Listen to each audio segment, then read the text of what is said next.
రేవంత్ పాలనలో ఏ ఒక్క వర్గం సంతోషంగా లేదు. కాంగ్రెస్ పాలనతో సభండ వర్గాలు అరిగోసపడుతున్నాయి. చివరికి విద్యార్థులను కూడా ఆగం చేస్తున్నారు. కొత్తగా గురుకుల కాలేజీలను తగ్గించేందుకు రేవంత్ సర్కార్ కసరత్తు చేస్తుంది. సీఎం రేవంత్ రెడ్డిపై విద్యార్థులు, పేరెంట్స్, గురుకులాలు, టీచర్లు మండిపడుతున్నారు.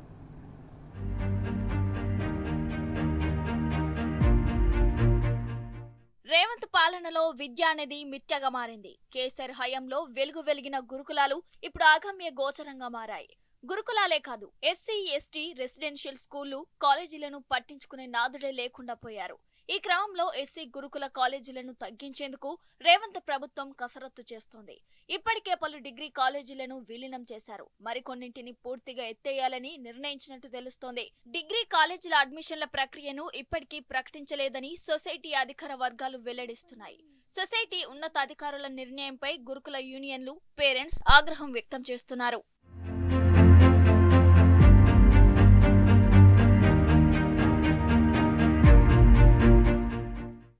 ఉత్తర తెలంగాణలో బలహీన వర్గాలకు చెందిన విద్యార్థులకు ఐఐటి, నీట్ పరీక్షలకు ఉచిత శిక్షణ ఇచ్చి భవిష్యత్తుకు బాటలు వేసేందుకు 2007లో కరీంనగర్ జిల్లా అలుగునూరులో సెంటర్ ఆఫ్ ఎక్సలెన్స్ ఏర్పాటు చేశారు.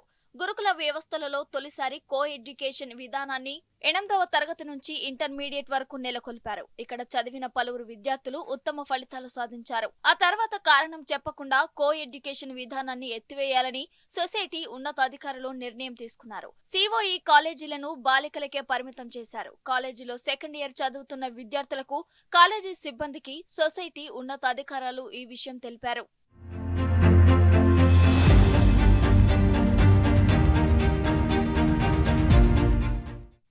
ఎస్సీ సొసైటీ పరిధిలోని 80 కాలేజీల్లో, గురుకుల జూనియర్ కాలేజీల్లో కొన్ని గ్రూపులకే పరిమితం చేయాలని ప్రణాళికలు సిద్ధం చేశారు.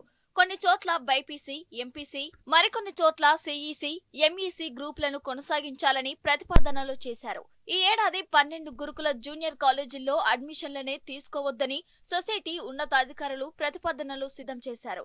జూనియర్ కాలేజీల అడ్మిషన్ల కోసం సొసైటీ ఏప్రిల్ 24న నోటిఫికేషన్ జారీ చేసింది.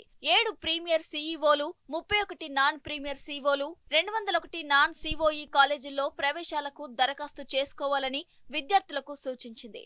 సొసైటీ పలు అంశాలను గోప్యంగా ఉంచింది. ఏ గ్రూప్ సీట్లు ఎన్ని అందుబాటులో ఉన్నాయే అనేది నోటిఫికేషన్ లో స్పష్టంగా సొసైటీ పేర్కొనలేదు. విద్యార్థులు ఎంపిక చేసుకునే గ్రూప్ ని ఆర్డర్ లో ఆప్షన్ ఇవ్వాలని తెలిపారు. దీనిని బట్టే కాలేజీల సంఖ్యను సొసైటీ కుదిస్తుందని స్పష్టంగా తెలిసిపోతుంది.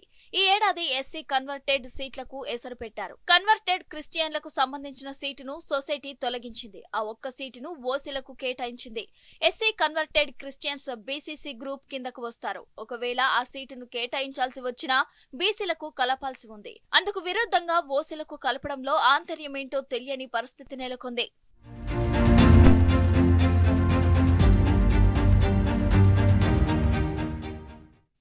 గురుకుల కాలేజీ కుదింపు, కోర్సుల నిర్వహణపై పరిమితులు విధించాలనే సొసైటీ ఉన్నతాధికారుల నిర్ణయంపై విద్యార్థుల తల్లిదండ్రులు, గురుకుల ఉద్యోగ, ఉపాధ్యాయ యూనియన్లు తీవ్ర స్థాయిలో విరుచుకుపడుతున్నాయి.